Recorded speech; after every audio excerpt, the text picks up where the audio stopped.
Under what circumstances did you meet with then Congressman Bob Filner? It was a professional meeting set up by an ex-congressman, Jim Bates, to let Bob Filner know how important our government military education program was and how many veterans in active duty we served, not only in San Diego, but across the country. And you had told me on the phone yesterday that this was also about what to do with this land. Yes, one of the projects that we had been working on was some property that was near Naval Training Center, the old Naval Training Center, and potential uses for that. And we were interested in his perspective of that property. And so what year was that? This was in 2011, the summer of 2011. And what happened during the meeting? It was a standard briefing that you would do for a U.S. congressman. I had several staff there with me. He seemed casually interested in the topic. It probably lasted about 20 minutes. As we were leaving and after everyone had shook hands, he asked me if I would stay behind for a moment. My staff went out the door. I was in a closed room, and as I recall, there were no windows in it. And he grabbed my left hand and looked at the wedding ring and twirled it around and asked if it was a real wedding band. And I said, yes, it was, about 25 years worth of wedding band. He then asked me if it could come off while I was in D.C. and if I would go out with him. And I said I really didn't think so. And at that point, he pulled my hand closer to him and he reached over to kiss me. I turned my head at that moment, and on the side of my face, I got a very wet, saliva-filled kiss, including feeling his tongue on my cheek. And what did you say to him? I didn't say anything. I snatched my hand back and I walked out of the room and I left to get to the safety of my staff. When you went to see your staff outside, what did you say to them? I told them exactly what had happened. I told them that it was one of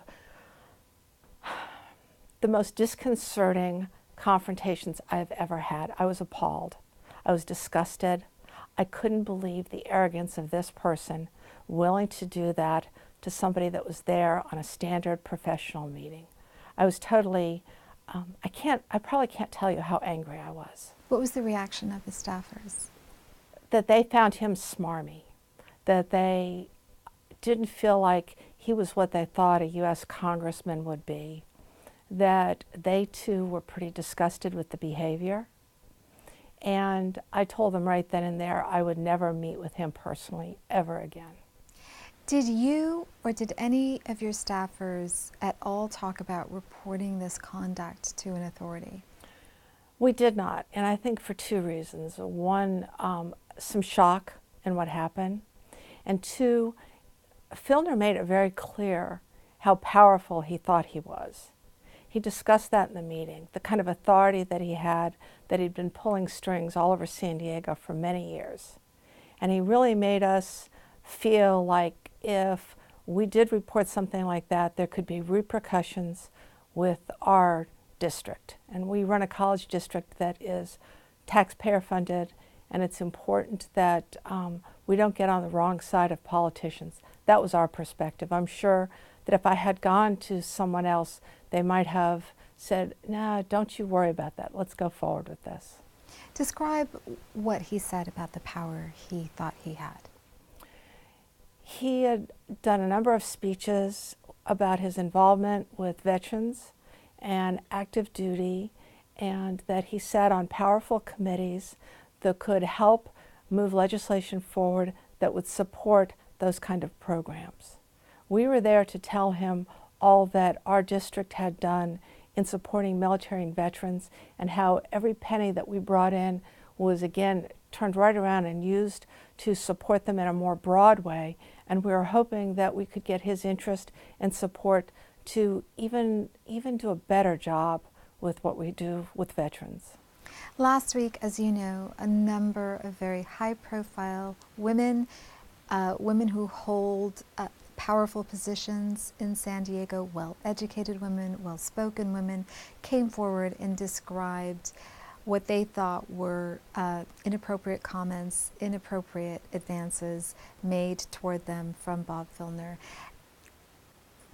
how do you perceive the targets of these advances? How, do you think there's an element of power in this? The arrogance and stupidity of it is boggling to me. You have to understand that the same week I had this meeting with Bob Filner is at the very same week that the Congressman Wiener scandal was hitting the papers with his texting of his private parts. It was at the same time, and it was boggling to me that a man could have so little respect of women, that could have the arrogance to do this to anyone, much less a fairly high-powered professional group. Very disconcerting. So fast forward to 2013, Donna Fry, two other lawyers, call for Mayor Filner to step down amid these sexual harassment allegations. It's 2 years after the incident that you described. Did anyone contact you? No, no one contacted me, but I have to tell you, I became even more angry when I read in the paper that he'd balled a piece of paper up and threw it in the face of one of the women attorneys. I knew this man had no respect for women. I knew that he had predatory tactics, just based on my own personal experience. But hearing him go forward, hearing other women go forward with what they had been subjugated to by him, gelled in my mind that this man was a monster. And so I reached out and I contacted State Senator Toni Atkins and told her my story. And she said, "Oh my God, Lisa, I'm so sorry. But let me reach out to Donna Fry and have her contact you.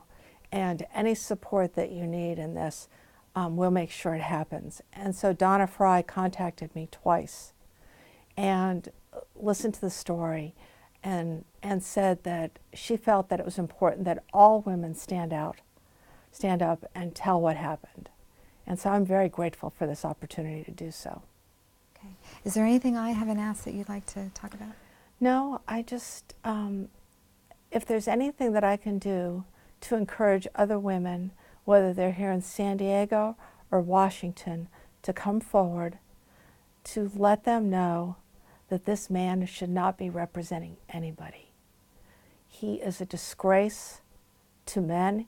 He's a disgrace to a representative of any kind, not only of San Diego, but of California when he was a congressman. Lisa Curtin, thank you very much. You're very welcome.